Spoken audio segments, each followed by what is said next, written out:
Happy New Year. Welcome to the No Cap Sports Show podcast where sports and combos collide. I'm your host, the Cobra. And I'm your host, Coach Milton. Let's get it. What up, Coach? How you doing, bro? Your New Year Hey, going? happy New Year to you, man. It's gotten up to a great start, man. No complaints on this end. Just 26 gonna be a dope year. Let's get Yeah, it. for sure. Yeah, it's starting off great already, man. I hope this the best year yet. Indeed. Indeed. Yeah, we gonna be doing that gangster shit like President Trump taking over shit. Hey man, I guess. I guess. Yeah, Oh man. Lord. Look, man. I'm glad we got a special guest of honor today because I didn't want to go an hour of a show talk about my Ravens, man. I'm still heartbroken, man. I'm a little depressed right now. As you should Matter be. of fact, I got a glass of bourbon right here. I'm still, medicating myself, man. I don't, man. I don't know what we can do, man. Every Don't year, do man, it, it's like Cole. the Come back, same Cole. ending, Don't bro. do it. Don't do It's it. it's the same ending every year, man. Let my man Lamar shine, man. Let him get that chip. Hey man, uh I've always, I've been very vocal about it, man. I believe their offensive coordinator just gets in the way. How you let Derrick Henry rush for 124 yards in the first quarter and don't keep feeding that man the rock? And then you get down, Lamar does everything to get you guys in the game, keep you competing. Mm-hmm. You have three timeouts, 12 seconds, and you just let your rookie see a veteran kicker miss a field goal, and you don't do everything in your power to get that ball as close as possible. Yeah, If he fumbled it, he fumbled it, but I'm putting the ball again in Derrick Henry or Lamar's hand to get us at least 5 to 6 more yards. Let that rookie calm down a little bit because you can't tell me that that's not playing, some mind tricks on him. That's stress. yeah, He ain't been in that situation before. Big, yeah, big situation for him. And you could tell when he stepped on the field, he won't right. He was too fidgety. But do yeah, what you man. can to help your team out, man. And I feel like that, again, even with them not running Derrick Henry, Lamar showed up. I don't want to hear nothing about Lamar not doing what he was supposed to been doing, not showing up for his team. Dude out there, as I told y'all, man, I had just ran into a young lady that's on their staff, Mm-hmm. and they were convinced that he was not going to play because of his back. We Right. stood in the parking lot and talked for 20 minutes in that cold ass air, and she was like, "I don't, he's not playing." I was like, he gonna compete if they let him get on the field. He gonna compete." And she was like, "Nah, I think we gonna." I said, "Okay, you there with him." So, and when he got out there, he played. Man, you can tell he wasn't 100%, but he showed up when he needed to, and likely made a redeeming catch. Again, just play after play after play when it mattered. And then the coaching staff failed to put those guys in the best possible situation to win. What Yeah, does it hurt? You stand there, you call a timeout, take a knee, move the ball a couple of inches, and then you run the clock down to like 6 or 7 seconds or whatever it was. Why not just run a couple of plays, get it as close as you can? You can't tell me that Derrick Henry's going to fumble the ball in that situation because you got to have ball security. He's not that damn. I mean, he's a future Hall of Famer. The yeah, game is on the yeah, line. We just need to get it a little bit closer. So again, man, that's crazy to see you guys go out that way. I was questioning whether they were going to fire Harbaugh or not. They did. I don't know if they're going to get another coach to replace him. But I feel like unless they get rid of that whole offensive defense, I'm assuming they're getting rid of everybody. Um, but it is y'all should definitely be in this thing, and it's going to be tough to wait and see what y'all look like next year because y'all, I believe y'all were Super Bowl favorites at the beginning of this, yeah, if not, yeah, early on.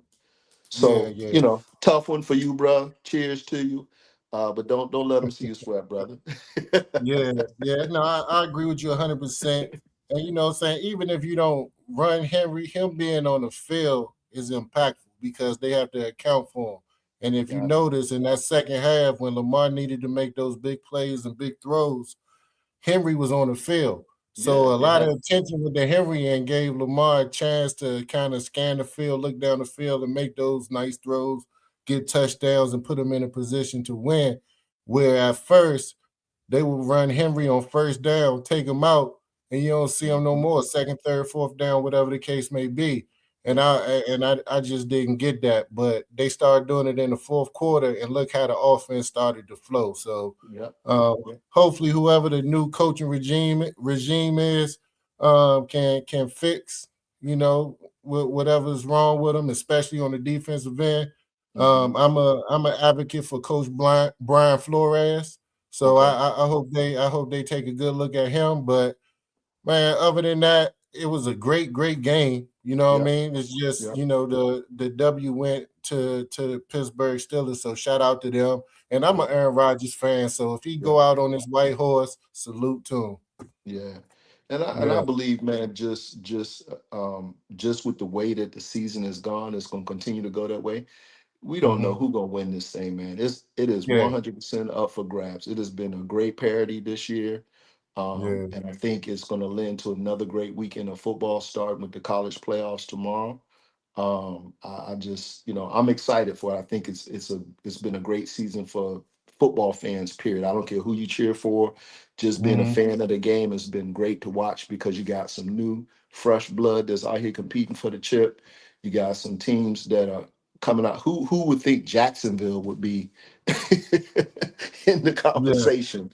Yeah. But it's just some great football right now. So Yeah. I'm excited for the remainder of the season, and it's a lot of coaching vacancies right now. So it's going to be interesting to see who fills these positions, because all these teams that are looking for coaches Hmm. have the opportunity to compete next year. Like, I'm not, even with, you're talking about Cleveland. You get Cleveland.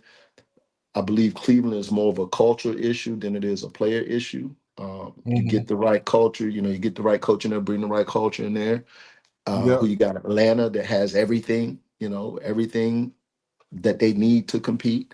And it's going to be interesting to see who gets these lead roles. But Yeah. Harbaugh is probably, I wouldn't be shocked if he's hired tomorrow. He would not be out Yeah. of a job long. Yeah. I I wouldn't be think, surprised if yeah. So, but nah, man. But yeah, it's been great. So I'm just looking forward to the rest of the season, man. Yeah. So man, let's get this thing on the road, man. Let's We do got it. a special guest waiting in the back room. This is my Okay. brother, man. He's a DMV legend. Um, Played at Pilati High School. Then made his way to the University of Dayton, the University of Dayton. And then had a successful professional basketball career. He's doing great things now, man. Man, I can't say enough about this dude, man. I'm talking about as solid as solid can get. But I'm not gonna waste words on him. I'm gonna let the viewers and listeners hear from the man himself. So without further ado, I want to introduce to the No Cap Sports Show podcast, my man, Nate Green. What's good? What's good? What's happening? Salute. What's What's Well, up, good? Nate? The Cobra. Coach Nelson, how What's you up? doing? we're doing good, man. We're doing good. Welcome to the show, brother. Appreciate it. Yes, sir. Finally got Big Nate in the building, man, the enforcer. Yeah, yeah. It's been too long. Yeah, for sure, for sure. Man, so we gonna jump right into it. Viewers and listeners been waiting for this. I got a lot of activity and action on the post. We promoted the show, let all our viewers and listeners know who was gonna be on the show today. A lot of people was hitting us in the inbox and making comments and saying, man, they can't wait to see you on the show. And I'm sure you're gonna have some blast from the past, make comments while the show is going on. So Oh, yeah. so I'm definitely excited to have you on it, and so are our viewers and listeners. I appreciate it. I'm honored, man. Thank you. Yes, sir. So let's start from the beginning, Nate. So obviously, you know, your path that you took resulted in you becoming a big time hoop star.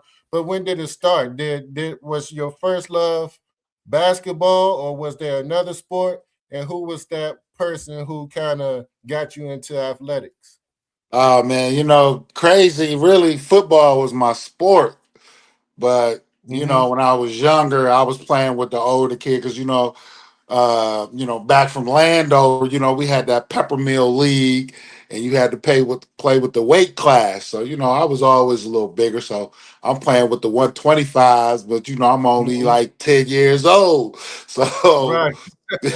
but I was running through them at a young age, and then the one day I broke my finger. My mom was not having it. She said, we gotta do something different."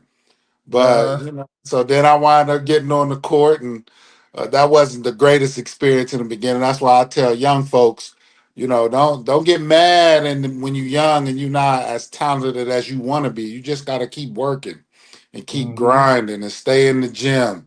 If you look at superstars, they stay in the gym no matter who watching. They in the gym, and that's what you gotta do if you want to become better.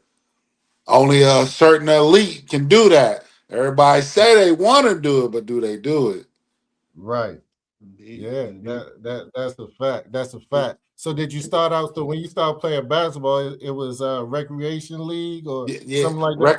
Recreational at the Peppermill Rec over in Okay, Landover.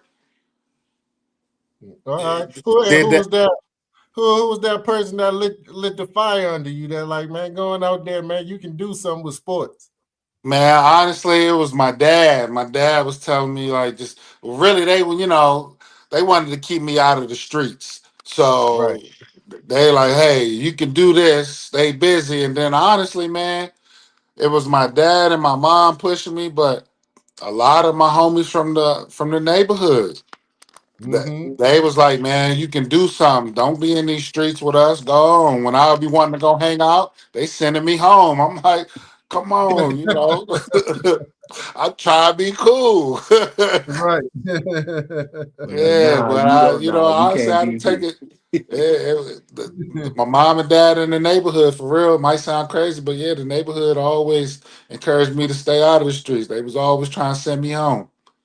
That's good looking Mm-hmm. though. That's good looking. Yeah, yep. So, so Nate, I'm gonna go back to the football. I know you played briefly, but what position did they have you out there playing? So When I was what was younger, they had me as running back because I was younger, but I was still big. But so I'm okay, still running through them. But then as I got a little older, they put me at tight end. okay. Yeah, yeah. I really, That I think I could have did some things in football, but I wanted to really focus on my craft in basketball, so I just gave it away and just put everything in the basketball. how long did Mm-hmm. you play? Did you play through Uh, just middle school, high school? What was now how I long I did you play? played up until ninth grade in high school. Okay, Yeah, okay. and then That's when dope. I started realizing myself, people was always telling me, "Hey man, you can go to school," but when Mhm. I realized it, I'm like, "Oh yeah, I got my crazy thing. My first college letter ever was from the University of Dayton." When I first got it, we was up at George Washington in the summer league. And coach pulled me to the side. Coach Glick was like, "Hey, son, I got something for you." At this time, I'm like, "What is dating? What? What is a dating?" I'm cool. Like, I don't know about no dating. And then, sure enough, I got there. But Kobe got me there for real. Yeah. But we gonna get to that. We gonna get to Yeah, Mhm. that. Mhm. yeah, yeah. But like, when did you realize that you had talent in terms of basketball, and then people surrounding you, like in your neighborhood or your community, when did they start to recognize, like, oh, Nate can play, he might can do something with this basketball thing? Honestly, the neighborhood and everybody knew it from the beginning. You Mm, going out, you playing out in the neighborhood. We was playing out at the parks. We wasn't going into the gyms. right. We going to the parks, and I'm going with my uncles, and they playing with their friends. But I was always bigger, but I was the youngest guy out there playing. And then I'm holding my own against them, and you know sometimes busting some of their asses. So they was like, "Oh, this young Hmm. fella doing this." Like, okay, he got something. But me personally, I didn't realize it. And the crazy thing is, until I dunked. When I had my first dunk, then I realized like, oh, all right, I might got a little game. And that was the eighth grade. Eighth grade. Nice. So being a big guy but playing running back and tight end, that means you had some solid footwork. So Yeah. how did that help you transition to the game of basketball? It was a huge gift to be able to have that footwork, especially being able to play inside and out. Mhm. You take the little guys down and hit them with a nice spin move, and they're like, "Oh, how this big fella move like that?" And then you take the bigger guys out on the wing and be able to hit them with the 1-2, and then you go on by them. They like, "Hold on." Hey man, this ain't fair. Yeah, yeah. So it helped out a lot. No, that's dope. Yeah. So, approaching high school, you about to end the ninth grade. Um, Obviously, people started to recognize that you had some game and everything. Was there like a bidding war for you in terms of what high school you was going to go to? Yeah, it was up to the Dematha and Pilati, Coach Glick and Coach Russell Davis. Mike Glick was the head coach at the time, and then Russell Davis was the assistant coach. Them two, they made me feel like I was family. They took Hmm. me in and they told me, they said, "Hey, we want to start a new program. We want you and a couple other guys. We want y'all to be the soul of this team. We want to build a program." And they stuck with us and was right there for us. But the Mather was right there too and was like, "Hey, we want you to come here." And I just felt more at home with Coach Glick and Coach Davis because they took me under their wing. Okay. So, was there no public school involved? Yeah, every public school, we had Largo because I was right around the corner from there. And I would have went to Lago, but my mom wanted me to get out of the city and um, not get into as much trouble as I could have, just because of where I was living at. Hmm. So she went out. We went out to Law, Maryland, and she said, "We going here." I said, "I don't Nice. care. I'm just trying to play basketball." Right, right, right. So when How you was your transition into high school basketball? Did it take you a while to get used to it? Did you play varsity from the beginning, or did you play freshman, JV? How that work out? So it worked out for me was I played JV for half the season, and then they moved me up to varsity, and then that was all she wrote. so when you were doing the JV thing, were you practicing with the varsity players, doing like a JV swing type deal, or were you just strictly JV and they just gave you opportunity? How did that happen? It really started off as me just being on the JV and Okay. grinding and putting my time in there, and then it was one of them things they saw that I was progressing a lot faster. It was like, oh yeah, we need to move him up. He can help us. So when you got moved up, was it any nemesis, like anybody like, nah, I'm gonna keep this young fella? Because ultimately you're going for somebody's position, right? Even though you just Yeah. out there playing. So there's somebody gonna feel some sort of type of way about it. Or was it just, nah, man, this, like you said, everybody felt like this young fella can help us out, or was there a little bit of like, nah, he gotta earn this? Well, it was a little bit of both, honestly. Okay. Especially when you coming in as a freshman and you got these seniors that basically I'm coming to take their spot. They Hmm. wasn't really too fond of that, but then all the other players like, hey, he can help us. Like, Yeah. hey, you trying to win a championship or you just trying to play? So we made it to the championship, and believe it or not, coach had me playing a lot of the game, and I hit some big shots for us, and we wound up winning. Nice. Nice. That's Yeah, dope. As a freshman, y'all won the championship? yeah. Nice. Okay. So I was, I was grateful for that, just to have that Mhm. opportunity, and to know that a coach had that much trust to me as a freshman to put me in and be like, hey, do your Mhm. thing. Like, we know you can do it. And that's a lot of things that, this day and age, these coaches either can win the kids or break the kids. They snatch their confidence up so fast. Mhm. And that really is a big difference in a kid being successful or not. Is it might sound crazy, but their coach, if their coach believes in them and they give them the Mhm. confidence, these kids are go through a brick wall for you. Mm-hmm. One hundred Yeah. percent. So I know so I know you had confidence in what you can do on the court. Obviously the coaching staff at Pilates had confidence what you can do, and then you already said the people from your community they knew it from the beginning. But when did you start making noise in terms of people started knowing about you in the DMV?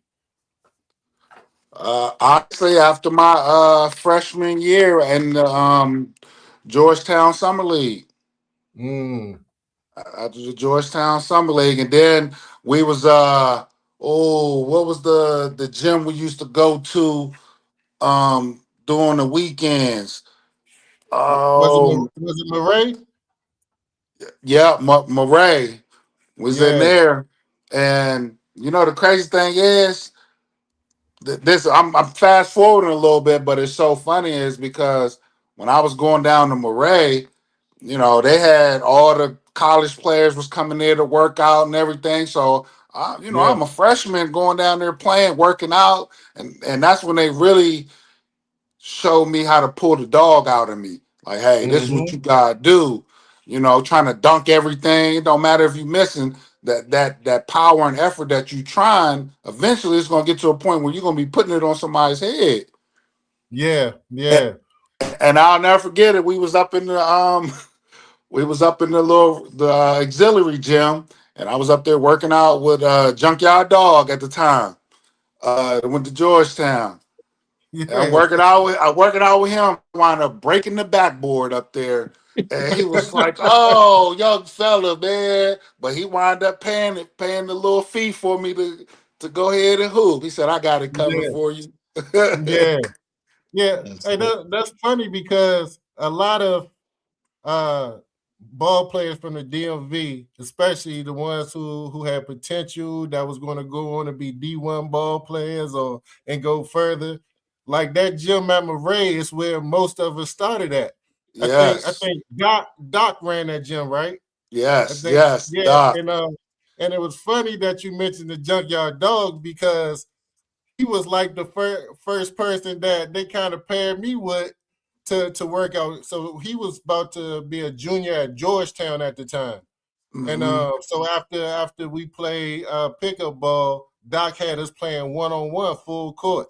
Yeah, That, what a so one yeah, full court. That's the first yeah, time we really got it. We was like, "Oh, yeah, this what college about?" Like, okay. yeah, Man, kids look at me like I'm crazy when I tell them to play one on one full court now. They be like, "What?" yeah. I'm And like, Doc had it where you had to make like two right hand layups first, and then you had Yeah, to make two left hand layups, and then you had to make like a mid range jumper. Then you had to make a three. So he made it like that. So he made it really challenging. yeah. And if you couldn't get the first one down, you ain't getting to the second spot. Right. Yeah, Yeah.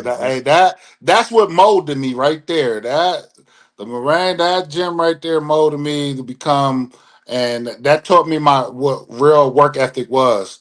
Because Hmm. when a lot of times you're in high school and you playing on your high school teams, you're not really getting pushed to a level where you need to be when you want to go to the next level.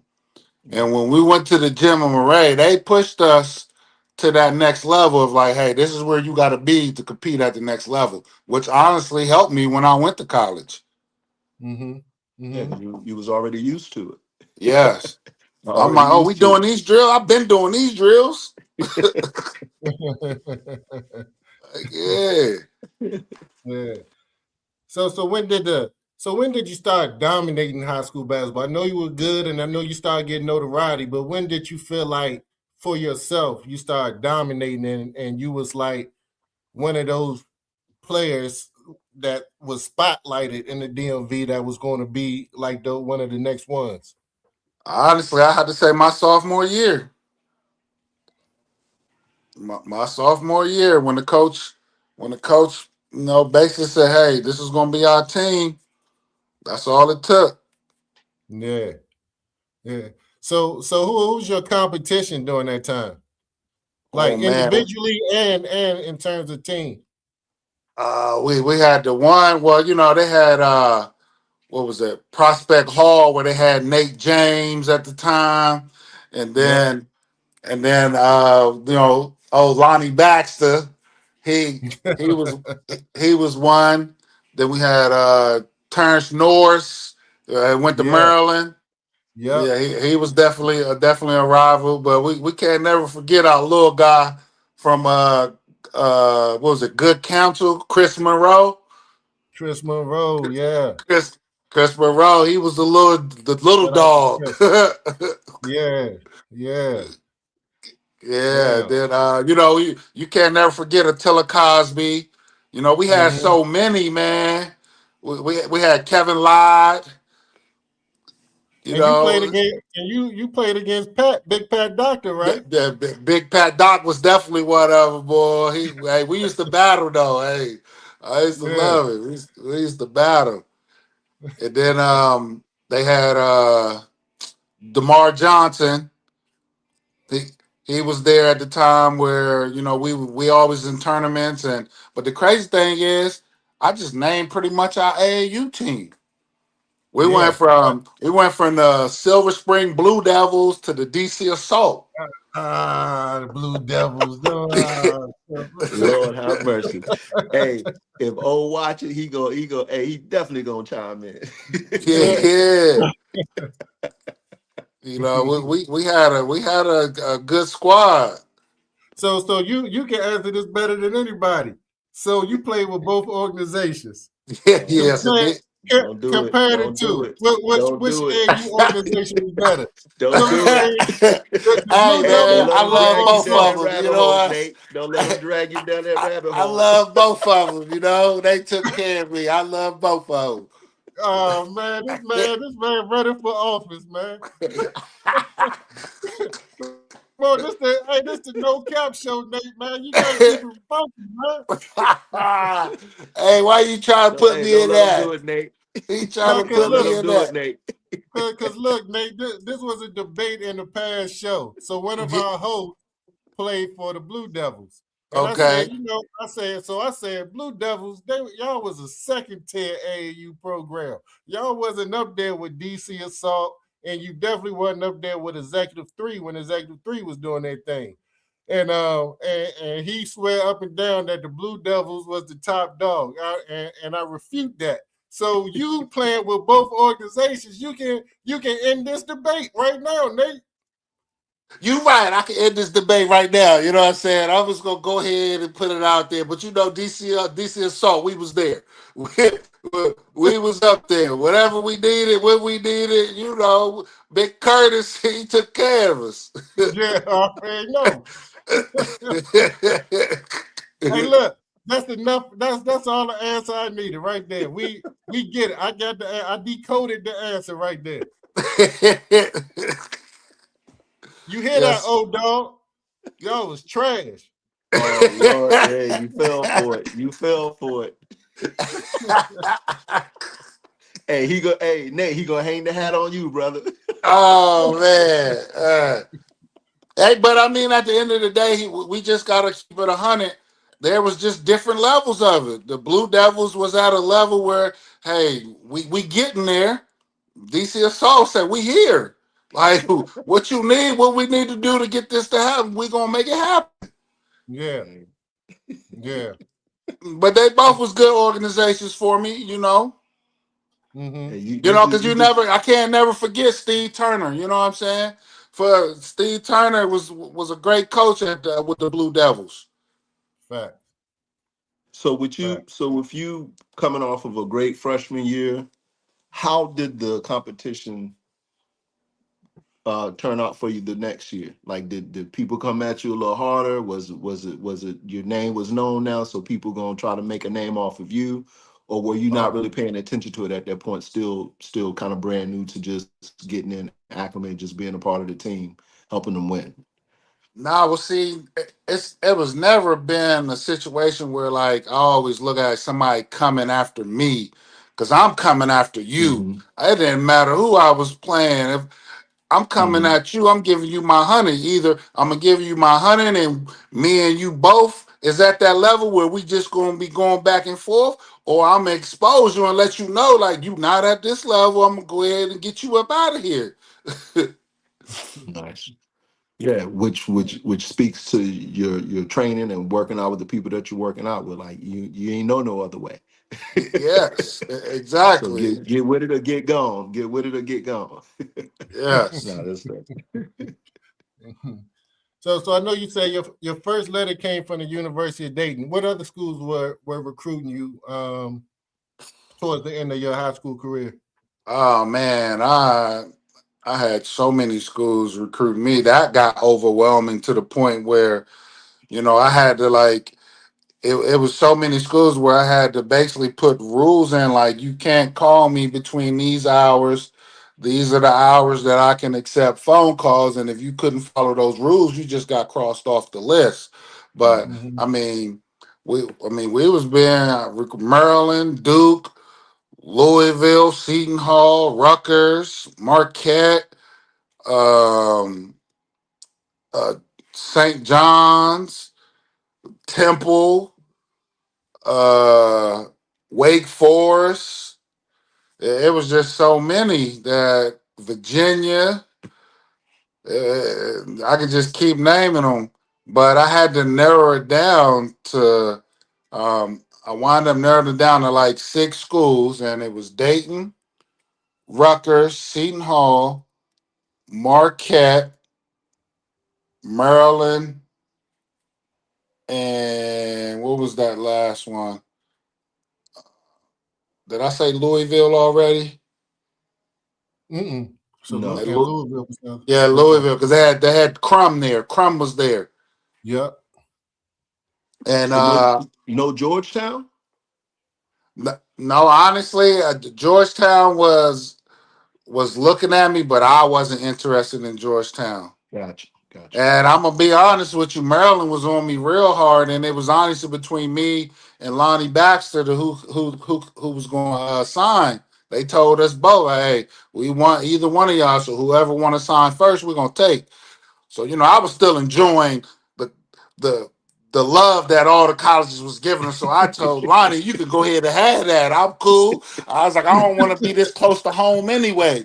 Yeah. I was like, so I took my visits and went to a couple different schools and visited, and wind up going down to Dayton and visiting, and that's where I saw my old boy, the Cobra. I was like, wait a minute, what you doing here?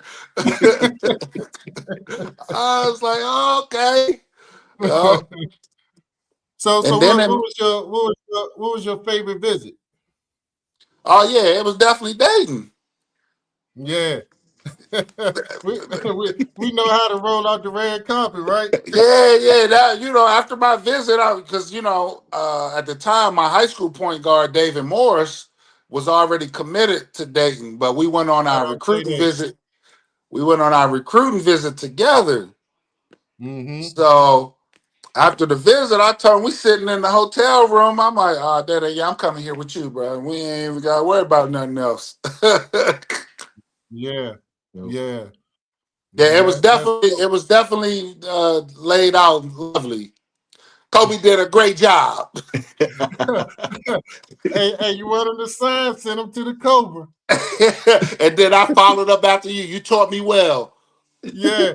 Hey, look, every person that I hosted, either you gonna sign or you going to jail. One of the two.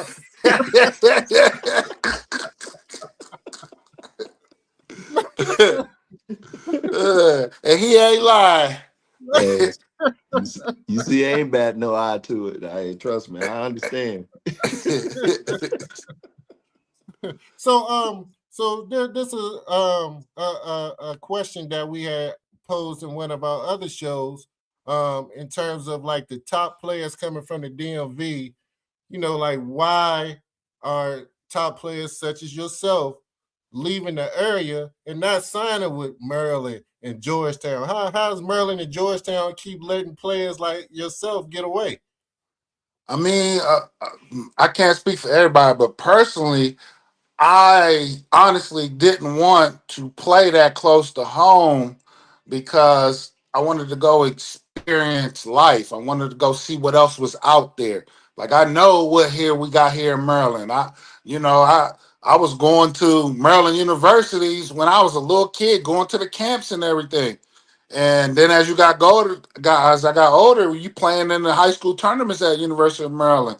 So I just wanted to get out and see different parts of the world and see what else was out there. And then when I did do that, I realized like there's a lot more than just Maryland and DC and Virginia. And that was me being selfish because I could have played at home and, represented the locals and everything, but I wanted to make a name for Maryland somewhere else. Okay. No, that Yeah, makes that's sense. dope. Makes Yeah, sense. that makes a lot of sense. Yeah. I watched the game last night, an entire game. It was my first time seeing it, and I don't even think I was aware of it until I watched the game last night. Your senior year, you played in the championship game. I think y'all conference was WCAC, right? Yeah. And y'all played against the Mather for the championship. It was Yes. a highly publicized game, like a lot of energy. You going Yeah. against the Mather team that featured two All-Americans and Keith Bogan's little bro from Alexandria. Shout out to Bogey, and then also Joe Joe. Forte. Yeah. Can you explain to our viewers and listeners like what that atmosphere was like, what that game was like, the tension, the excitement, the competition? Honestly, when you go back and you look at it, we was Mm-hmm. already living college life in high school. Yeah. We not playing in our local high school gyms. We playing at the universities. We selling out universities. Our championship game was sold out. I believe we had played it at American Uni. No, we played. Yeah. We No, played yeah, all out. at Was it at American. American? Yeah, Mm-hmm. we had sold that out. And the crazy thing about the Mather, our senior year, they gave us every tournament we went to. They was in, and they was on the other side, and we would see them in the championship. And the 4 times we played them, 3 of them was in championships, and we couldn't never pull it off. I think all our losses total was no more than 9 points. Wow. And then we had one that went into overtime. We just couldn't never get over that hump with them. And that was the frustrating thing. We was like 26-4, 26-5, and they gave us all our losses except one. That's crazy. Yeah. And that we was ranked we was top 10 in the country at that time. Mm-hmm. Wow. Wow. Yeah, I mean, I watched that game, man, and it almost felt like the game was happening when it didn't seem like it was a game from 98 or 99, whenever it was. It seemed like y'all was playing it last night. And I'm at the edge of my seat watching the game, and it go to overtime. And I mean, y'all pretty much had that game in the bag. And then I can't remember the guy played for the Mather. He had that big three-point dagger on y'all to put him up too. When That y'all was up Westbrook. one. I think y'all was up one. He hit that three, and then it was like maybe what 12 seconds left. Yep. And then Yep. Day shot the 3-pointer and missed it, and game over. Game over. Yeah. Yeah, definitely. Yeah, those are, and now when you look back, you appreciate that because just think, how long ago that was, over 20 plus years ago, and we can still talk about it like it was still a relevant game because it was so impactful. And at the time when you're in it, you don't really realize like, yo, we in high school and we selling out college arenas. Like Mm-hmm. they turning people away because it's packed. And I'm just like, wow, when you really sit back and think about it, because now and I go and watch these little high school games and stuff, and even in some colleges you go to, and you like, damn, we was selling out arenas and we was in high school. Y'all can't even do it in college. So So staying on that same vibe. What was some of your most memorable moments from high school? Because you honestly, one seem of like you competed in a lot of championship atmospheres. So what was some of the most memorable moments? we had one where we was playing. All our DeMatha games were always a memory because it was such a battle. Every game is going into overtime, or it's no more than a 3 point, difference, a one bucket change if we winning or losing. But honestly, this wasn't even a game. We were playing. We was like a little exhibition for college coaches to come out and watch us. We was up at Newport Prep, and I caught one off the rim and just broke the rim and shut it down. And I'm like, yeah, they gonna talk about that later. but but yeah, we had so many, and we had a good battle we used to have was against Newport Prep when they had DeMar Johnson, and what was the guard name? Oh, What was it? Was it Fred? no, not Fred. Fred Primus, that was my guy, boy. That boy can shoot it. Yeah. He played in the Capital Classic with me though. Mm-hmm. Walton was in there, and who else that played in that with us? That was a good game too. That was because I made honorable mention for the McDonald's game, and then I got selected to play in the Capital Classic, which I preferred personally better, just because I'm playing for my family and my locals, and everybody can come see me play. That was really more. I just wanted to make sure that my family could come see me play wherever I was, because if I was to go somewhere far away, yeah, they gonna get me there, but it's not, funds and stuff back then. It wasn't as we didn't have that much access back then to be like, okay, we're gonna hop on a plane and we're gonna see you there. It would most likely they would have had to hear about it or watch a tape that we had made. Mm-hmm. So Yeah. Mm-hmm. Mm-hmm. Did we lose him? We lost you? Oh damn! I didn't realize he was gone. Yeah, we lost him for a second. He'll be back.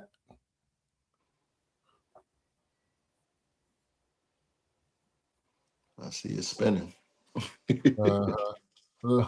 Boost Mobile. The Boost Mobile phone. Not in 26. We ain't doing that.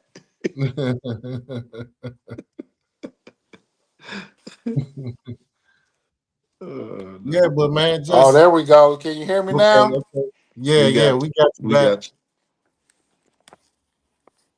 So talk about your transition into college. So obviously you signed with the University of Dayton, you get there on campus. How's your transition? I don't think he can hear us, Cole. You can't hear us? I can't hear nothing nobody's saying.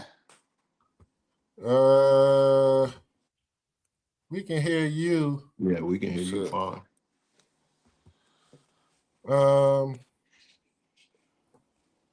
right, try. We'll get you where we'll try to log off and come back in. I'm gonna call you on the phone. So yeah, but listening. And I'm back. I'm back. You can hear us? Yeah. I can hear you now. Uh, hey man, what I tell you about them prepaid phones, man? Hey, now cut that out. Cut that out. Hey, hey, you started to remind me of the wire there for a second, bro. I'm like, what's going on? Nah, I think I think what happened, my daughter was calling in and it messed things up. She's at Eastern Michigan for on the track team throwing shot put for him. That's what's Nice. up. That's what's Yeah, up. Congratulations. yeah. Congratulations to her.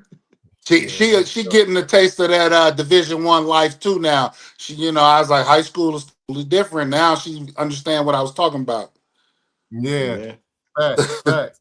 But that's a good segue because when we was having technical issues, I was asking you how was your transition your freshman year at the University of Dayton? Did it take you a while to get used to that Dayton atmosphere on and off the court? Oh yeah, it definitely. People underestimate it. It don't matter, how much you've been working out and preparing yourself. When you coming from high school and you coming to that next level, granted, we did have a very good team, so it wasn't that hard of a transition, but it was still a transition because at that time, everybody good. You ain't got one person that's you's a scrub. Like, nah, we all can go. And if you ain't bringing your A game, you might be sitting on the bench. Mm-hmm. But I threw up a couple times on the first couple workouts. Like, oh yeah, okay, coach. I thought I was ready, but no, now I am. Yeah, Yeah. and if I recall correct, you got injured your freshman year, right? Yeah, I'll never forget that. So, Tore my shoulder out. We was playing Louisville on ESPN, and I slid into the basket and right on the corner hit my shoulder and popped it out of place, and that yeah, was it. yeah, because I remember we both got injured that game. That was a physical game. Yeah, Uh, yeah, I was diving for a loose ball. You remember they had that guy Sanders. He was built like Ray Lewis, yeah. and man, we collided. Man, I thought I was gonna die, bro. It was yeah. He thought he was playing like Ray Lewis for real. Yeah. But yeah, But how'd you overcome? I mean, obviously you had a lot of expectations for yourself coming in as a freshman, especially a highly touted freshman. I'm pretty sure that you had in mind to do some big things out there, and then you get injured. So how was that for you mentally, and how was you able to overcome that? Mentally, it was a little tough because you never think you're gonna be that guy that's gonna get hurt and not be able to contribute at all. And then when you get hurt, they tell you like, you're done for the season. So then your mind goes on, oh, I'm about to lose a whole year of basketball, and in our reality, I'm gonna lose 2 years because I got to sit out this year. I got to recover from my injury, which is going to take me some time. So even though I might be able to come back the following year, I'm not going to be 100%. And was that your first major injury? Like that was the first time you've been injured ever? Like that for that yeah, time that for was that that type of was that time? was the first major injury that put me out for a while. Wow. And it was a blessing because I was able to do a medical hardship, so I was able to get my year back as long as I graduated on time. Mm. Hmm. So then that gave me motivation. Okay, let me just keep working. I'm gonna get back. I'll be able to get that year back, and then it was a plus because then I was able to get 2 degrees out of it. That's awesome. Nice. Yeah, yeah. Nice. Salute to that. Yes, Yeah. sir. Yeah. And So what that's would you tough. say? Can you highlight some of your best moments on the court at University of Dayton?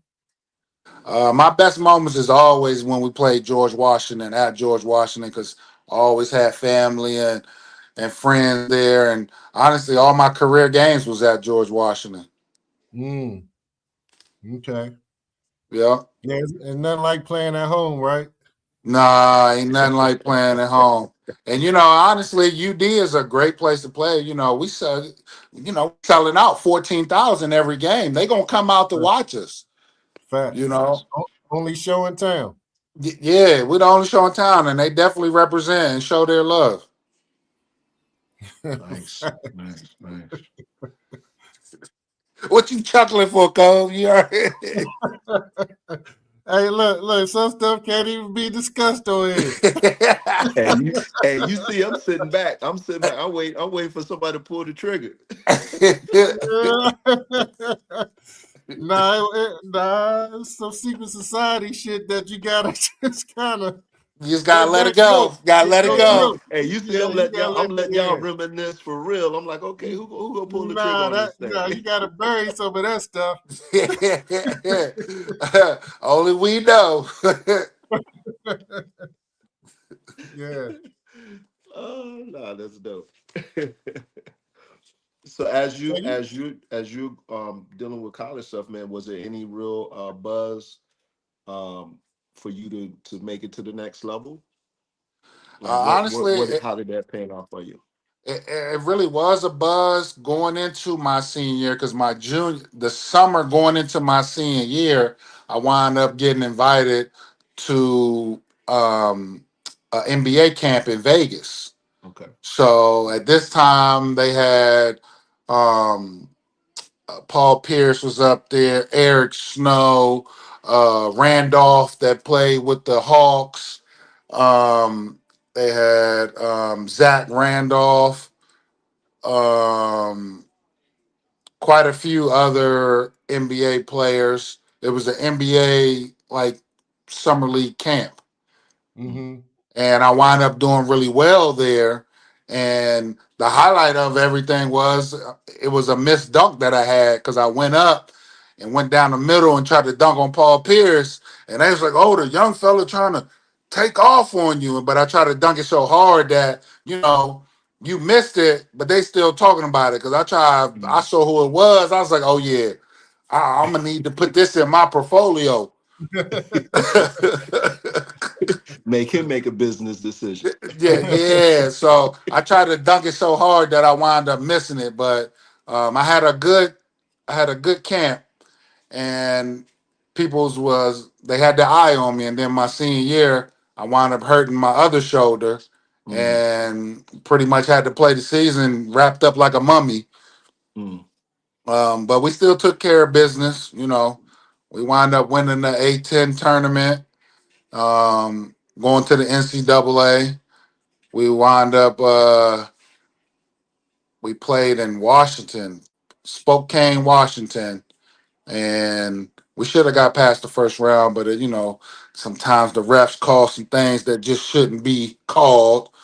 But we was down, and then our big fella Sean Finn wound up catching a follow off the rim, and they called goaltending, which it wasn't Mhm. goaltending, and that changed the dynamics of the game with only like a minute or two left. Yeah. Was that the Purdue game? No, the Purdue game was my freshman year. My Okay, yeah, my okay. my Mm-hmm. my second freshman year. Yeah, your red shirt freshman year. Yeah, Yeah, my yeah. red shirt freshman year.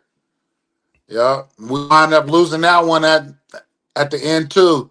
Missed a couple Mm-hmm. free throws at the end with a few seconds left, and then our point guard David Morris wound up being able to get I wouldn't say half court, but a couple steps inside and missing it. Mm-hmm. Yeah. But it was all experience for me. That was in Yeah. Arizona. Okay. So you experienced a lot of success in your years at Dayton. You won conference titles, you nationally ranked, of course, been to multiple NCAA tournaments. What was your favorite moment you would say, or the biggest win in your opinion? The biggest win for a UD fan, the biggest win is always when we beat Xavier because that was our biggest rival, Yeah. and we was going at them constantly. Um, but at the time when I was there, we had David West, and he was giving us the business. I'll never forget that, and it made me so mad I wanted to punch the mascot. But the biggest one I would have to say when we went to Maui and we played Maui and we beat uh, two top ranked teams at the time. It was UConn, and then we beat Maryland, and then we wound up losing to Arizona when they had Richard Jefferson and Gardner's and Arenas. Hmm. Yeah, Yeah, that was a hell of a team right there. yeah, Yeah, it was a yeah. tough moment. So they got us up out of there. We went 2-1 in that tournament, but it was such a an experience, especially just being in Maui and a local kid from the city. We're going to Maui and seeing 10-foot waves and clear blue water. You're like, what is this? This like paradise. Like, Yeah. what's going on? So that made me really look at things like, bro, this is out here. Oh, I need to do whatever I need to do to get to see stuff like this more often. Hmm.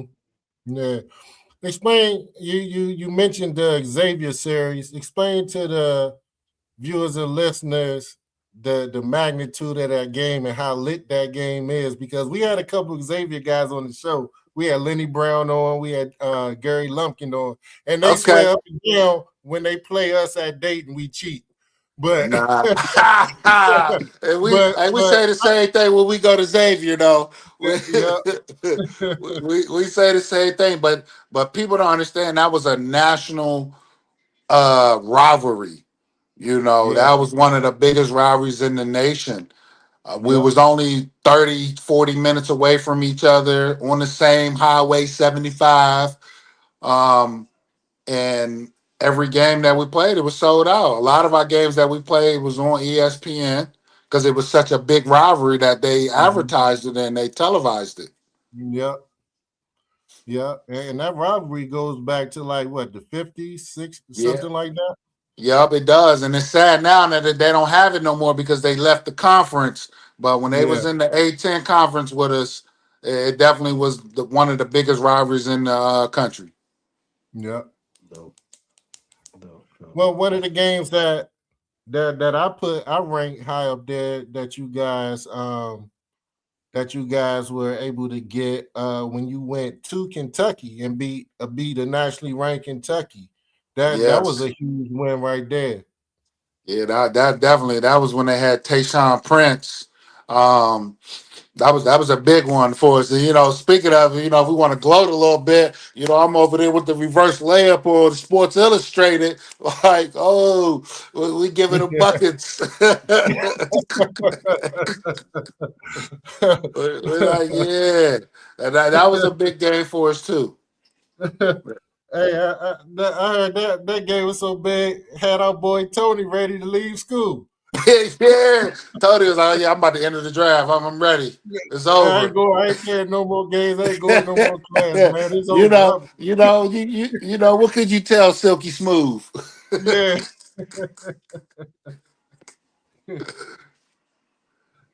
Go ahead, Coach Bill.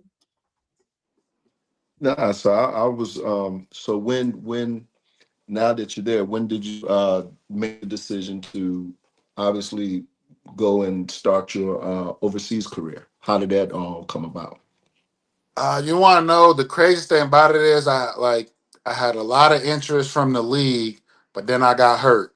So then Okay. all the teams that was interested was like, hey, why don't you go to at the time the D League, go down to the Mm, D League, get some experience there, and then maybe we can pull you up something that aspect.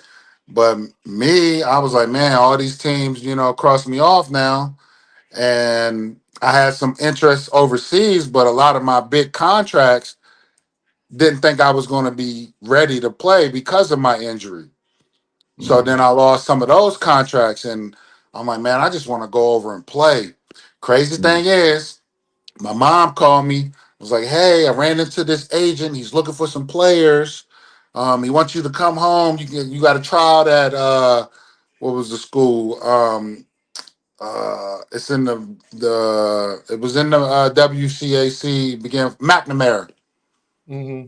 Told us to come and play at McNamara. Came there. I was doing my thing. The agent comes by and is like, "Hey, I like your game, but I'm not looking for a big man right now. I'm looking for a guard, but I'm gonna find you a job." And I'm thinking like, "Oh, okay, yeah." 2 weeks later, he calls me and says, "Hey, you ready to go? I got a job for you over in Austria."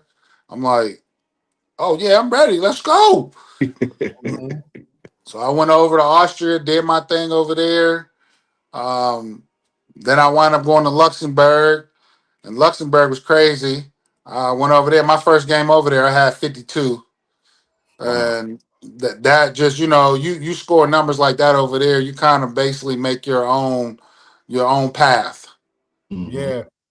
So it was jobs was coming after that, and So then so so real quick, not to cut you off, but we've had some gentlemen on here and they talk about the transition to to playing that overseas style game. How it doesn't sound like you struggle too much. Can you talk to the listeners about what that transition was like for you, just getting adjusted to the game, or was it an adjustment for you? personally, it wasn't adjusted for me because I'm already a physical player. Hmm. So the physicality over there was at a different level, but that's what I like. Like, okay, Yeah. I'm eating all this up, you know. And what made it even more crazy is it's so physical over there. So when you come back home and you playing in these games and tournaments and stuff in little leagues, I mean, you getting and ones left and right because the little tic tacs they calling here, you're like, oh yeah, I'm finished. I'm going through you. I'm finishing this. Hmm. Mm-hmm. Yeah. So That's. it wasn't really adjustment for me. It was my style of game. Mm-hmm. Well, what Awesome. team you play for in Luxembourg? Oh man, you done asked me too fast. I can't even recall the name of the team. That was, and I should, because that was one of the first. Like I said, I had 52 in that game. But I'll never forget the owner. He was a wine. He owned wine fields. Mm-hmm. And he was a great guy. I had an apartment right over their house. Cause you Nice. was over there for a little bit, weren't you, Cole? Yeah, the first country I went to was Luxembourg. Um, Okay. and I played for Nicia. But I should have stayed. I should have stayed for a while because I was over there dominating. I was averaging 40 over there, Yeah, yeah. and I was like, this not enough competition, and it's not enough pay because I'm looking around. That's one mistake that I think players make when they go overseas. Just run your race. You know what I'm saying? Don't look at other your peers in other countries. Don't count their pockets and stuff like Yeah. that. And that's what I was doing. I was looking at Italy and Greece and France like, hold up, I'm 3 times better than this dude, but he making 3 times more money than I am. So I'm on the phone every day while I'm in Luxembourg with my agent, like, hey man, you gotta get me to another country where it's more respected, more competition, and more money. Because I'm Mhm. seeing these dudes all around the world, getting to that chicken, and I need to Yeah. have it. Yeah, yeah. No, I feel you on that one too. Because in the beginning, I was like that too. But then I realized, like, if I got a solid ground here, that's like residual income. It's gonna keep coming. You Mm-hmm. know, if you got a solid ground here and they love you here, they gonna Mm-hmm. keep giving you a check. When you go to these other places, yeah, you might get it for a year, 2 years, but here they try to give it to you forever. It Yeah. add up. Yeah, yeah. What happened is you're gonna end up leaving a great situation and go to a bad situation. Cause a Yes. lot of those teams over there, especially in Europe, are poorly ran. And if you losing or whatever the case may be, you can be the leading scorer in the country. But if you losing games, the blame is on the American player, and you're gonna Yep. be out of there. And if you winning, it's the coaches did a good job. You had that's one of the transitions and the things that Americans or quote unquote, we were foreigners over there that you had to adjust to. If you winning, the coach is doing a great job, even though you scored 40. If you Mhm. lose and you still score 40, it's your fault. Which a lot of times you might not have good national players. And or the national players that you got supposed to be good, but they're not putting in the work that they supposed to. You can't do it all by yourself. Because at them other Right. levels, they are good talent. Yep. Yep. And then I know another country that we both played in was Argentina. Tell us about your experience there. Now, Argentina was nice. I played in a couple different places over there. I played in Puerto Madryn. Then I played in Formosa. Um, and it was nice. Puerto Madryn was like a tour site, so it was right on the beach. Real nice there. Um, actually, I had some good games there. Wound up scoring 45 one of the games there, and then wind up leaving that team and then going and playing with Formosa and played with Formosa for a couple years. And then it just got to a point where my daughter was getting a little older and she was able to tell me she wanted me to come home, and I just couldn't say no. I mean, that's the That's what we real. do it for, I right? couldn't. That's what we I, do it for. yeah, I couldn't Yeah. say no. Yeah. Go ahead, Coach Milton. Nah, I'm delayed, man. Let's keep talking Yeah. about it, bro. Like, just what Yeah. can continue on with your journey, brother. Yeah, yeah. It's a dope So story. Yeah. it was great. Played in, like I said, I was in Puerto Madryn. We did well over there, and at the time, the Puerto Madryn was in the Division One. Mm-hmm. So what happens once that season is over, some of the top teams in the Division Two will bring you down so that you can play in the playoffs with them to try to get them in the first division. So Right. I wind up doing that with Formosa, wind up getting to the first division with them, then they wind up keeping me and wind up doing well there. But then that year where it was like, decide, okay, am I gonna play another 2 years or I'm gonna let it go? And then my daughter was telling me she's ready for me to come home. And then um, we started losing, but we supposed to have top national players and they only giving us 4 points a game when you averaging 22. Like, that ain't my fault. I'm still giving you 25, 30. But, it was one of them situations they couldn't blame their national players, so they had to point the finger. Then they wind up getting rid of the coach, and then we got a new coach, and we still wasn't winning. So, you know how it go when they get rid of the coach and you still losing. Hey, the Americans is next. Mm-hmm. Yeah. So, And there's a lot of politics over there too, man. Because I remember the first team I played in Argentina was San Nicolas Regattas. yeah. Oh, I forgot I had played there too. That's how we Mm-hmm. really remember about that. Yeah. Yeah. And I was lucky because my teammate was Ryan Perryman, our former teammate at Dayton. Yeah, So yes. so I'm I done there. So I battled him a couple times over there. Yep. So that was cool.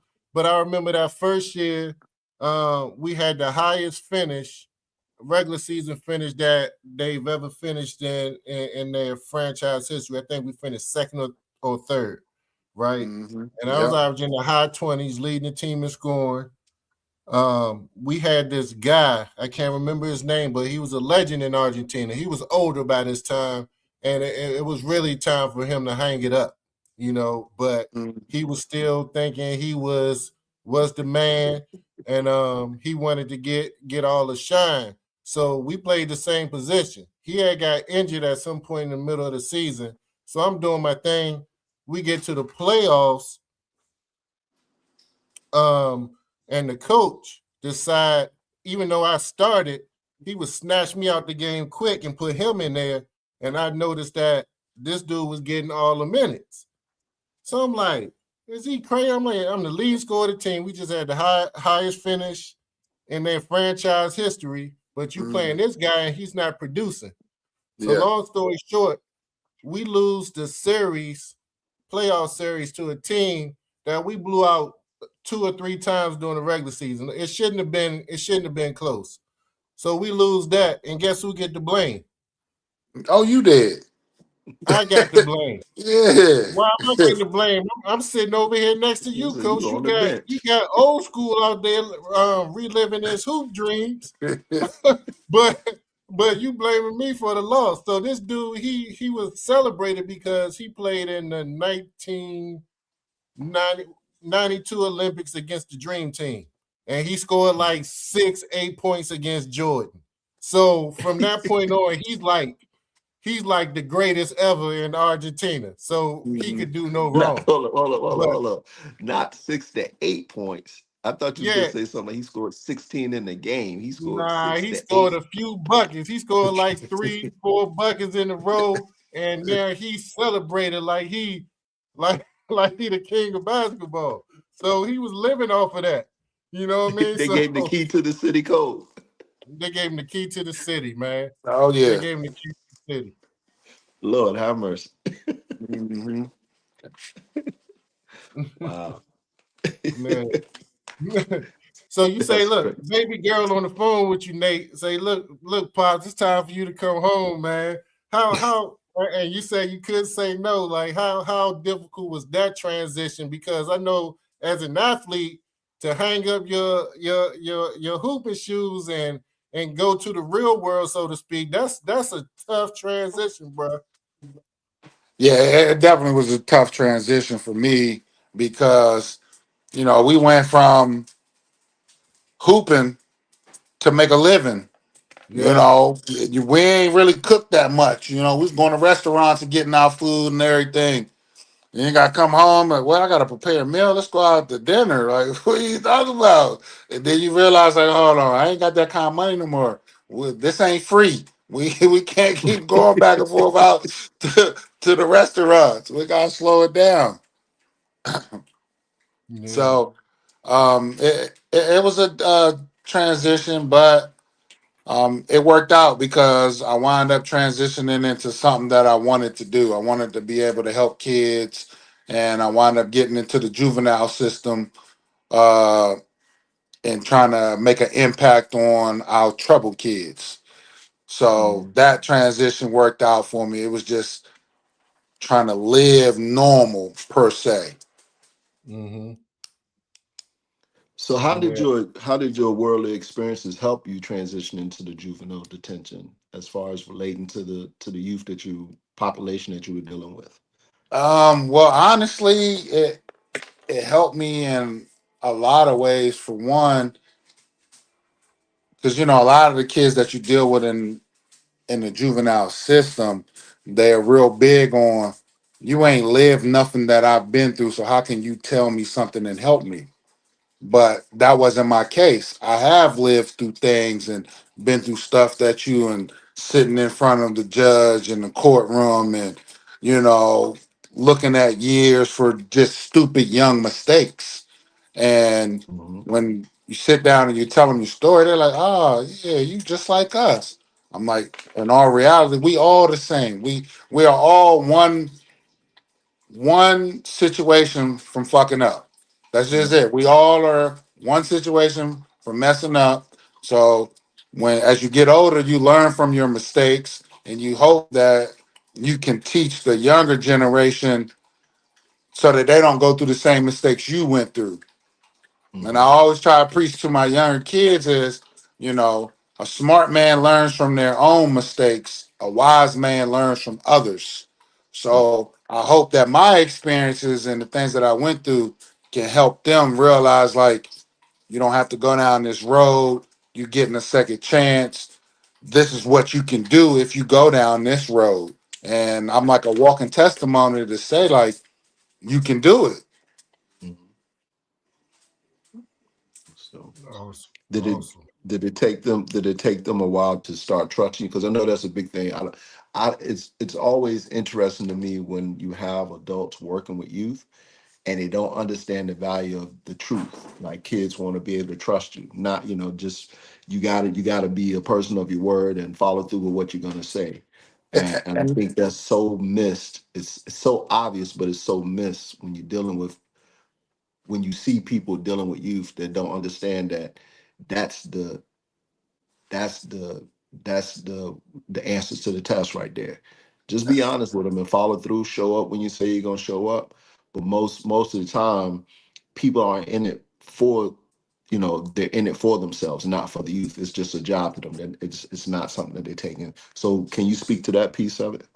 Oh yes, and you said it. You hit it on the head. You just got to be truthful and follow through on what your word is your bond. And I grew up on that. Like, what I say is my word. Like, if I tell you I'm gonna do something for you, I'm gonna make sure I follow through and do that for you. I'm not gonna leave you hanging. And you know how it is. It only takes one time for you to do the right thing, and then the kids start talking about it, and then they spread the word out. He a cool guy. You can give him a chance. Give him a 100. chance, and then when they give you that chance and you don't drop the ball, then it's not a hard situation. Yeah, Because, like I said, if you give these kids confidence, they'll run through a brick wall for you. indeed. That's dope. Yeah, yeah, that's super dope. Um, so this one tough for me, and I just want to explain to the viewers and listeners that, and I told my podcast brothers before the show that you're one of the strongest, or probably the strongest person that I know, because you've overcome some huge challenges in the past few years. Um, you lost your lovely wife, Becca, and I feel honored and privileged to be able to have called her a sister, and I was honored to even be there when you met her. So I mean, and so it really, it's really near and dear to my heart. But you lost her to an untimely death, and I know it was extremely hard and challenging. Cause I mean, I remember everything like yesterday, and we have these discussions every year, all the time. You know, one on one when we talk, but tell us how you were able to muster up the strength and overcome such a tragic situation, and stay strong for those baby girls, and being a single dad, and all of that. Honestly, you hit it on the head. I had to stay strong for the baby girls, you know. But in all reality, they were strong for me because you gotta understand, like you said, Cole, you was there when I met Becca. That we was in college, we was at the club. We trying to find a Yeah, ride home. yeah, yeah, And yeah, then, to come trying to find a ride home and then say we was together 20 years. So 20 years of having a partner and then just boom out of nowhere in one day you don't have that. You don't have that partner. You don't have your other half. You don't have that support. When you're dropping the ball, your partner's there to pick it up. I ain't had nobody there to pick the ball up when I was dropping it. I always try to tell people, when you lose somebody, when you've been with somebody that long, and out of nowhere they're gone, the little things affect you more than anything. Like I told people, I never made spaghetti. Why would I have to make spaghetti when she had A1 spaghetti? I'm B level. I ain't the A1. So why would yeah, I be putting B level stuff on the table when I got A1 here? So, then they'd be like, yeah, I gotta make spaghetti. Like I ain't never did this, but it's gonna be new to me. And to say that was a blessing though at the same time because I had a partner that picked up the slack for me. And to not have that and then taking care of the girls, and then at the time I had my grandmother, which I still do have her living with me when she's 95. It was really overwhelming for a minute, and I really had to give my all to the Lord and really put it in his hands and just let him guide me because You know, in our reality, I wanted life to stop for a minute, just everything pause. But that ain't what happens. The reality is everything goes on. You got to keep still doing what you're doing because if not, you're gonna be behind. And my girls were the strong ones. You know, Tatiana, my oldest, her senior year, she came out monster, was in musicals, student body president, you know, getting scholarship to go to college, um, just just grinding, being one of the top players in the state in shot put. You know, those are blessings that like if they can do it, I definitely can do it. So I gotta stay strong so they continue to stay strong. Yeah, man, and that's and it and awesome. it and it was hard, but in our reality, and I have to take my hat off to you, Cole, man. You and Kane Dalabo were, you know, real friends. You know, y'all was there for me at my lowest where I didn't know which direction to go. And, you know, to have a friend that believes in you and know that you can do it and can tell you like if this was gonna happen to anybody else, I know you can do it. Cause like you said, if you don't hear, sometimes you don't believe yourself. And that's what y'all gave me that motivation to keep pushing and to reassure me that I got it and what I'm doing is right. Because they don't give you no handbook on like, hey, you got two girls and a grandma you got to take care of and all the household bills and making sure doctor's appointments and everything is all situated. Like those are the little things that people take for granted when they have a partner that does those things. Yeah, And but well, we standing tall and we still moving, you know. yeah, yeah, absolutely. Yeah, man, I just, man, salute to you because I seen your strength, I seen your hurt, and I see the way you take care of those baby girls, man. They always stuck to you like glue, no matter where you at. The baby's right with you, They and you will, know, man.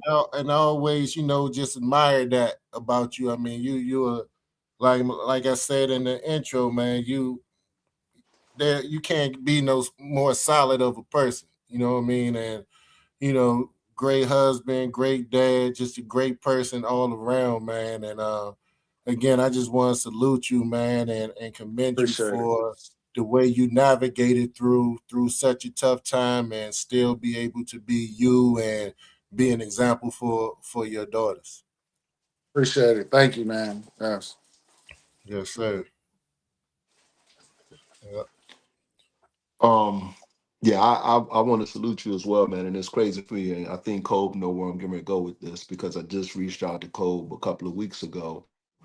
Um, I'm probably Friday getting ready to kick off my community for men.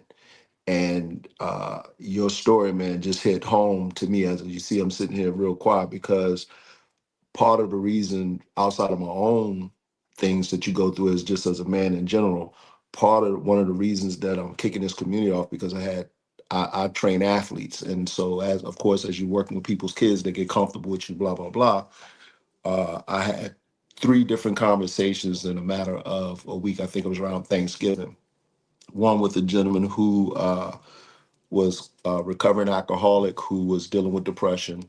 Another one was a gentleman who lost his wife to divorce, and another one who lost his wife to death. And hearing, understand a little bit about your story, man, and understanding how you persevered through that, I would love to offline try to connect with you, man, to because one thing that I want the community to do is you have to provide perspective. And so one of the perspectives I don't have is dealing with that. I can give the perspective of being a single father before I got married. I can give the perspective of being, going through all the financial ups and downs of, being an ex-athlete, trying to, get back into the community, dealing with being successful in employment and figuring things out, being broke and trying to figure things out, or just trying to figure life out as a husband and all that good stuff. But that one perspective where you can't I couldn't even fathom how to deal with that, right? Like losing, not only your wife, but seems to be she was your stick partner, right? Somebody that you rock with, someone that you guys grew together as you're doing this and you raising your girls. So having that perspective, bruh, and how you, like you said, navigate it not only through dealing with your own loss, but being strong enough for your girls and providing assistance to your grandmother and still keeping it all together. Man, I'm just sitting there listening to that, like, good gracious, like that. One of those would have crushed me. And and I'm, and I never underestimate the fact that grief is forever, right? You deal with that all the time. All it takes is a smell, a sound, probably your baby girls look like her for some or have her mannerisms, Hmm. so at any time you can catch yourself kind of, off guard or a moment of grief, or you need to just kind of step away to gather yourself. So, again, man, hats off to you for that. But I would love to uh connect with you, man, and just try to see if I can get you involved with what I'm doing to just provide perspective if it's something that you care to, dabble in, just from the perspective of how to navigate. Oh yeah, I mean, man, I'm honored. I would definitely love to be a part of that and just help others understand that they're not alone.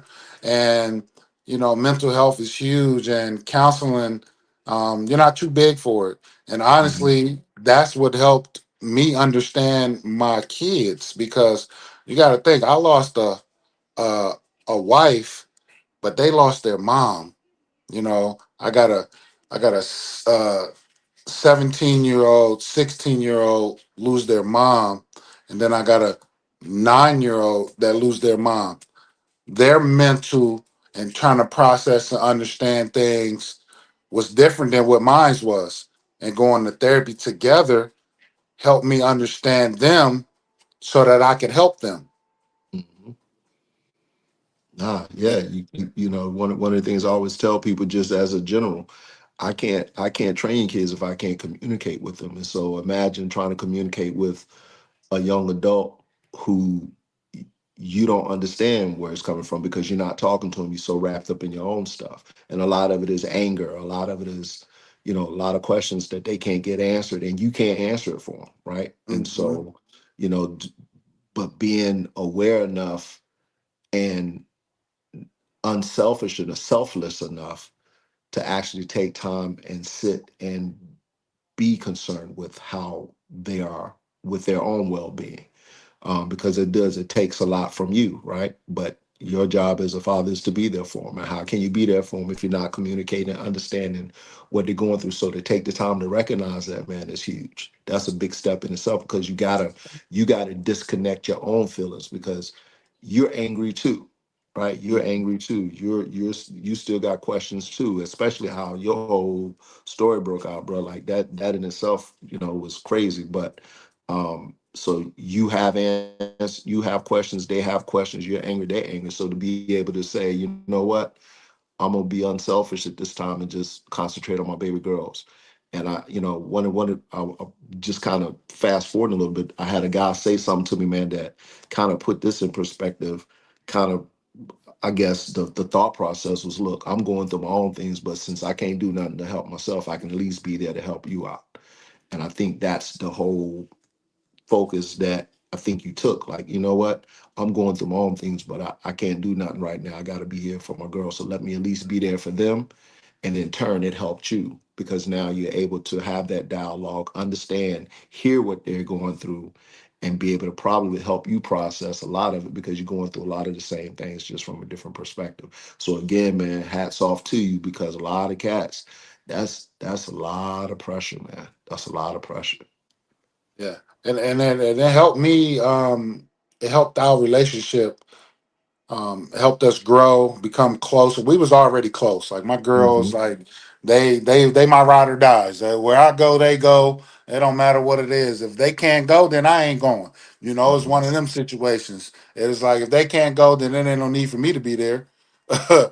But Mhm. going to therapy and being able to listen to where they were coming from and where their pain and grief were coming from, um, helped me understand them, and then we grew together. And Hmm. that's huge. And our relationship now is just, I wouldn't have it no other way. Yeah. And Yeah. it, I don't mean to cut you off, but uh, you know, my wife was a huge part of our lives. She was my other half, but she was going through a lot of pain herself. She had lupus, and lupus was taking over. And honestly, we had made peace with it because we felt like she didn't have to suffer no more, and that's what she wanted. Hmm. So we have to respect that, and my kids live for her. Oh man. Man. Again, man, I just want to salute you again, not just for your strength, Nate, but for your courage to seek help and not feeling that you too strong or too masculine to get, you know, therapy and reach out to other people for support. That takes a strong man to do that. And salute to you also, Coach Milton, for creating a platform for those that may be lost, don't know where to go, and have anybody in their corner or to support them, and giving them a platform where you can have conversations like this and have somebody who have experience, and something that they may be going through now that can help them navigate through it. So salute to both of you guys, man. That I think that's extremely important. No, I appreciate it, man. One of the things that I've learned, man, the power of someone really being asking sincerely, "How are you doing?" Um, I've really seen the power when people ask that intentionally, and someone's really going through something, because you never know what people are going through, man. You just see the reaction. You could just see them take a deep breath, and whatever weight they're dealing with, even if they don't share everything with you, just the fact that somebody gave cared enough to ask that question, Mm-hmm. you can see Yeah. it just stopped them and just made them not do whatever they're thinking about doing at that time. You be surprised of little things of just asking how you doing or change somebody's life. Right. Especially me dealing with juveniles, and I'm dealing with delinquent juveniles. Most of the kids I'm dealing with are felons. Um, so you gotta understand these are young kids committing adult crimes, and they still kids at the end of the day. Mm-hmm. They want to play video games, and they want somebody they can talk to, and just to ask them like, "Hey, how was your day today?" Can Mm-hmm. change the whole world, change the aspect. Because this kid could have been thinking about hurting himself. Then you Yep. didn't ask him how he doing. Now he's sitting there talking to you. He ain't got it off his chest. He done said some things where you like, well, hold on, let me give you a different avenue. Let me give you some Yep. resources where this can help you. And you didn't change this kid's life. Yep. Yeah, Powerful, man.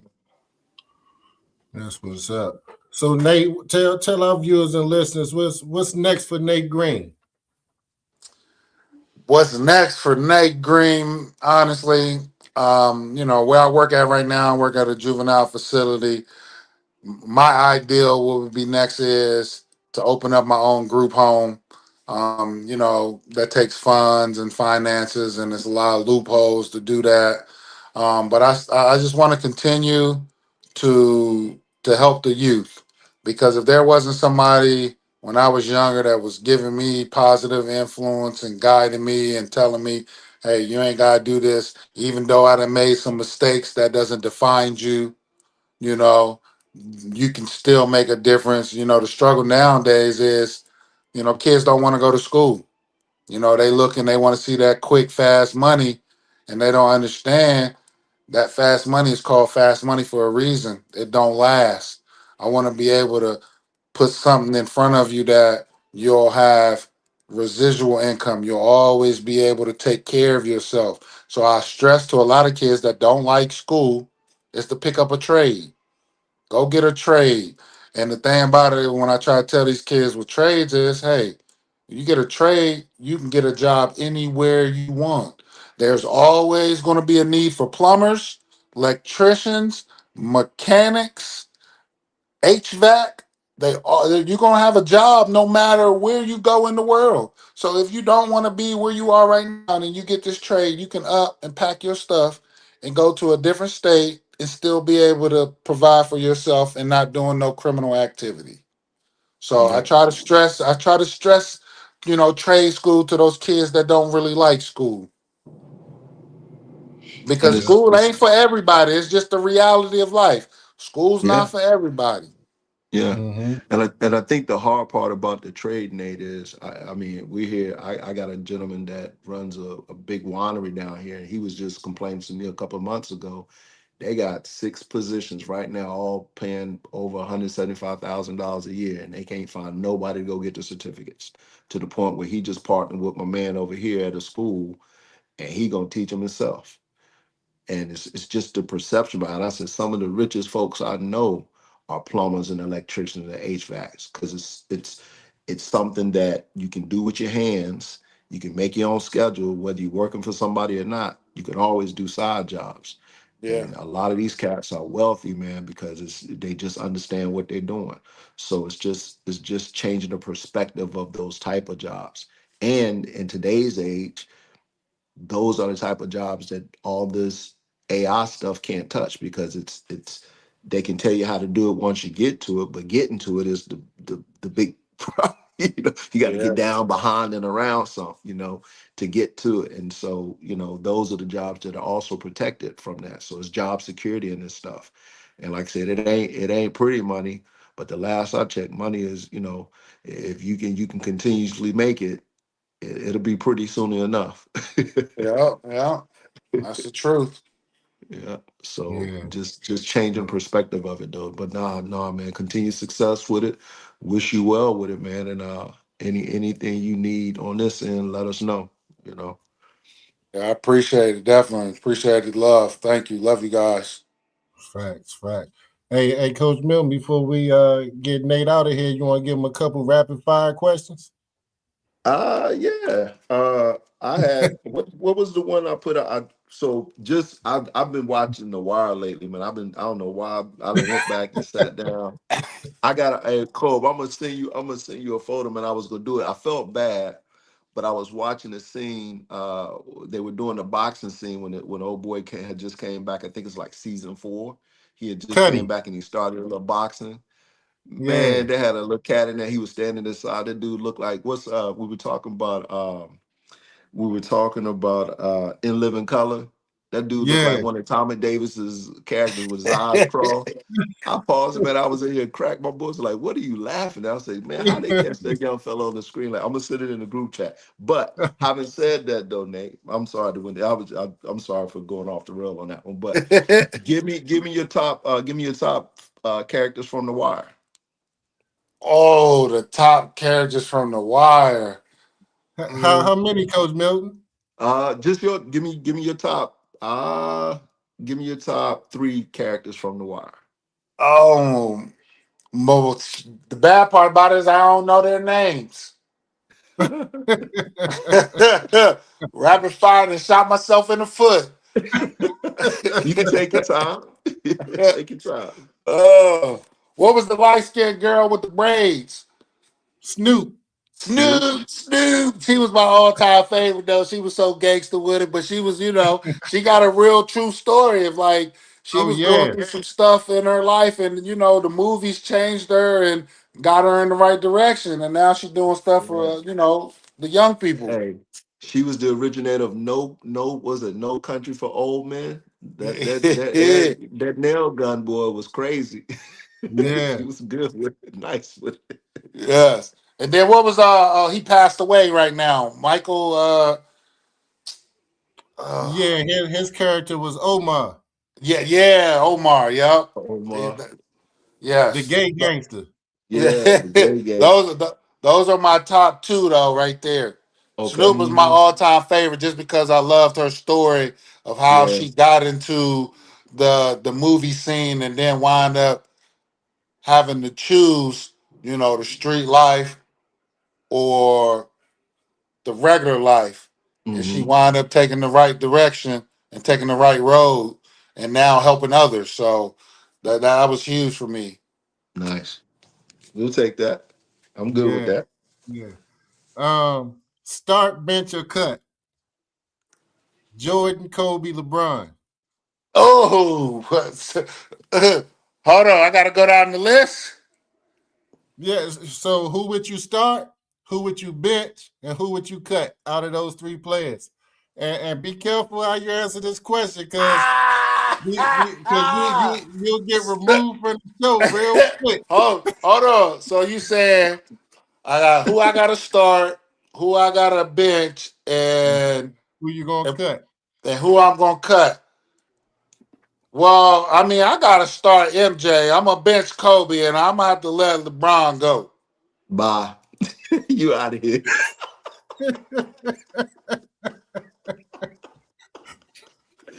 Oh, I'm surprised you let him talk that long, Cole.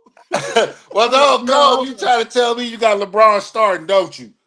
Hey, You damn right. Hey, what you mean? Nate, I'm 100% with you, but you gotta understand who got the controls of the show. So I knew as soon as you said Jordan, you was out of here. Ew, come on, he is the GOAT. He's the What- He's the foundation of everything. It wouldn't even be no LeBron if it wasn't no MJ. Just because somebody was first don't mean they was the best.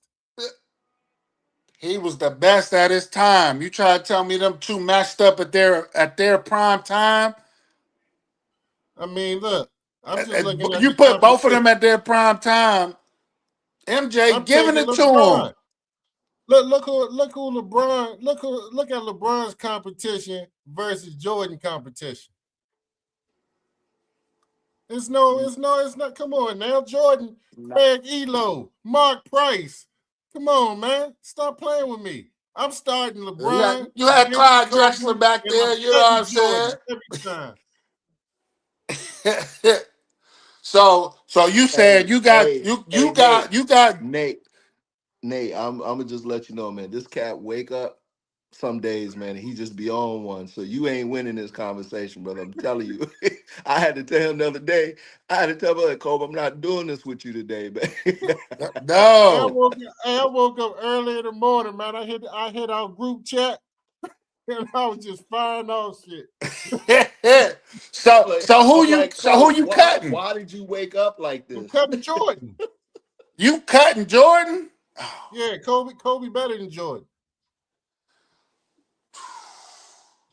I can't with Nah, I this like dude, Kobe man. coming off the bench though.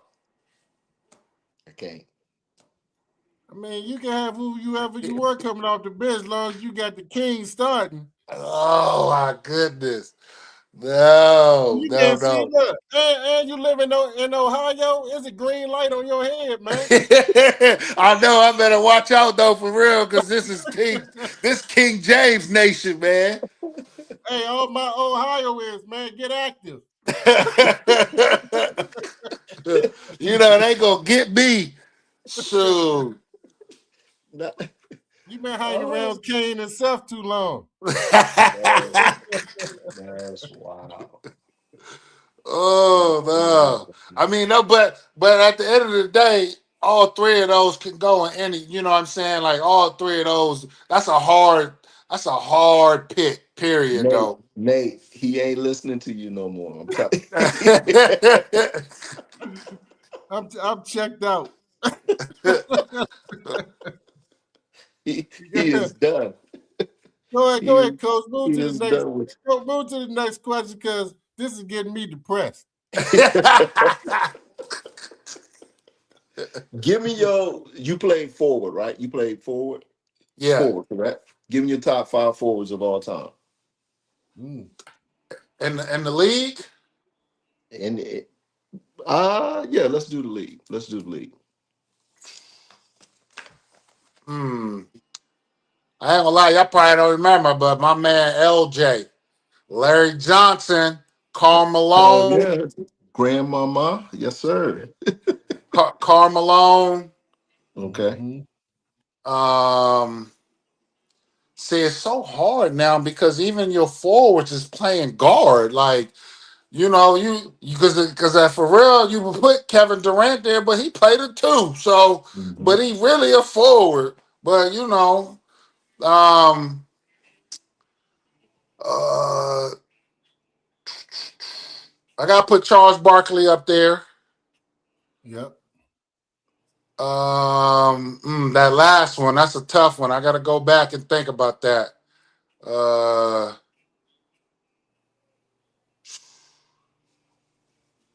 hey, it might sound crazy. I'm gonna put Dennis Rodman in there. You ain't got no argument from me. I'm gonna put Dennis Rodman in there because he's gonna get you a double double every night, no matter how much he party. He gonna come Yeah. out and give you what he's supposed to do. He'll give you a double. I don't know about a double. Oh yeah, he gonna give you 10 points. He give you 10 points and about 20 rebounds. I don't know about the 10 points, Nate. Oh no, yes, 10, yeah. 10 points might be very high. Nah. He definitely changed the momentum of a game though. Man, this That whole dude, that rapid dude's fire is going left.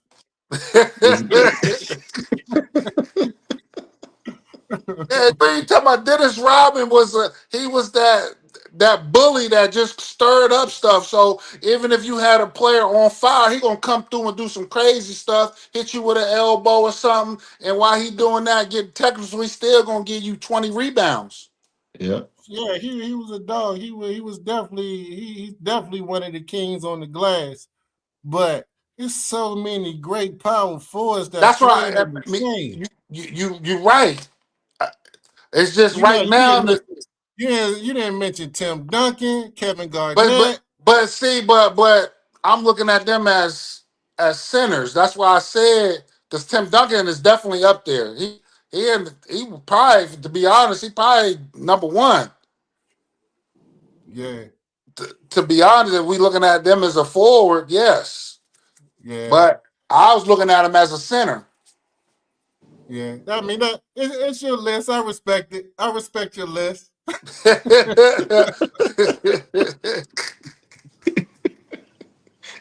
Yeah, my list gonna be a little controversial. See, Hey, see, Nate. he went Nate, with a lot of He's the still mad power because players. your So first answer. That's all. Yeah. yeah, I'm disturbed by that, but we moving I past that. mean, we could have put what LeBron, 'cause he was a forward too, then, right? He's everything. Name a position 1 through 4 where LeBron is in one of the top 3 at that position.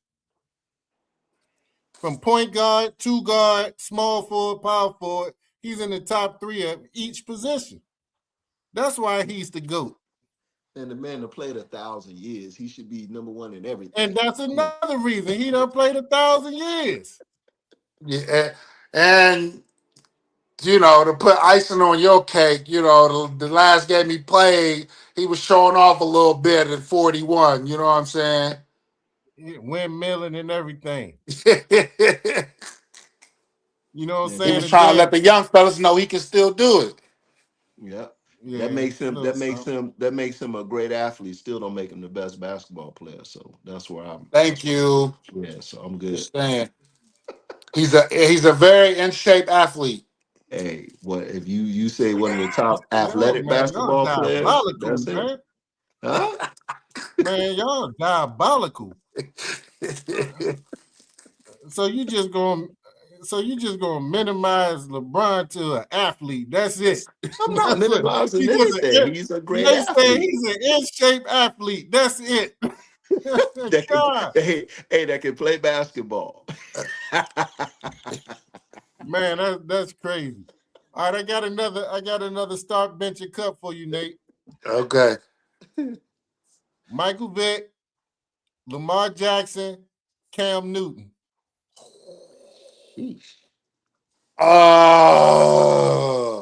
Well, I'm starting Lamar. That's my, we're gonna ride with them all day. Hey, You You back? You you back on my done redeemed favorite list, yourself. huh? You done redeemed yourself. We're gonna ride with them right all day. And then I'm cutting Cam. I'm gonna keep Vic. I'm gonna Okay. put Vic on the bench coming off. Yeah. That's probably how I would have it too. What about Yeah. you, Coach Milton? You do the same order? Yeah, yeah. Yeah. You can't get me on that one. I'm good. Yeah, I ain't y'all got was no talking problem. I about got them no Ravens problem. earlier today. You know, like you said, he should have did another play or two, get him a little closer. Because like when you got Henry's, it's no need to be waiting. Hey, give him the ball. He gonna do something. He gonna get you a couple Yep. more yards, if Yep. not get you to the end zone. Yep. And he done showed anytime he touches the ball 20 times or more, it's a dub. Like, so keep feeding I Yeah. that mean, dude, like you man. said, the man rushed for 100+ yards. Like in the first, come on, Yep. why you Hmm. stop? And Cole hit on it. He had everybody's attention. So even if he ain't gonna he gonna get you at least two for falling forward. Yeah. Yeah, yeah. So he got your attention. So, if nothing else, and he might possibly break it and only take it to the house. Cause the thing that I've always said about him, because everybody was, well, we have another host on here who I used to be a Cowboy fan, but when they kept Rico Dowdle before him, I'm like, bro, it ain't even the same. I don't feel Rico Dowdle. My DBs ain't worried about Rico Dowdle. He might have a big game, but that dude coming downhill at you is a different thought process. You making business decisions on Friday. How we gonna You play made a this great dude? decision getting rid of them cowgirls, though. So Yeah, you yeah, good. nah, man. That's a Yeah. that's an Fact. abusive. That was an abusive relationship, bro. I'm done. I'm done. Hey, You Nate, can't you tell me still a nothing. Commander fan? Huh? You still a Commanders fan? No, no, sir. That's my mama. My mama is a Commanders fan. You know, diehard Commanders fan. But yeah, we Yeah. know. We going with the black and purple Yep. all day. Yep. Yep. So let me There we give you go. let me give you another one. Give me your top five black comedies of all time. Your top five. Uh, Eddie Murphy, Not Dave. comedians, not comedians. Comedy like the movies, Oh, movies. funny Oh, movies. Yep. um, I mean, you can't never go wrong. My top five. I'm gonna put Friday in there. Let me see. That's a good one. Top five, huh? Uh, mm, I think I might have hit a roadblock. My all-time favorite is Friday, though. That Mm-hmm. that's just a So you classic. got you got you I got remember three when I abilities was with that one answer. I just never forget when I first started watching that. I was in high school, and back then we was getting in trouble for watching something like that.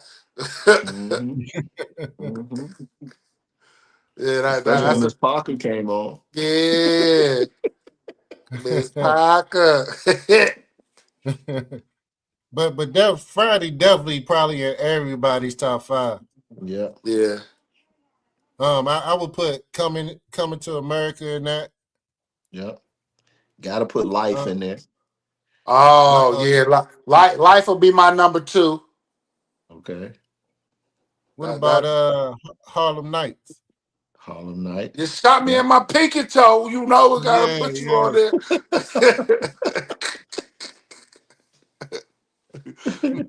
Now I gotta cut you.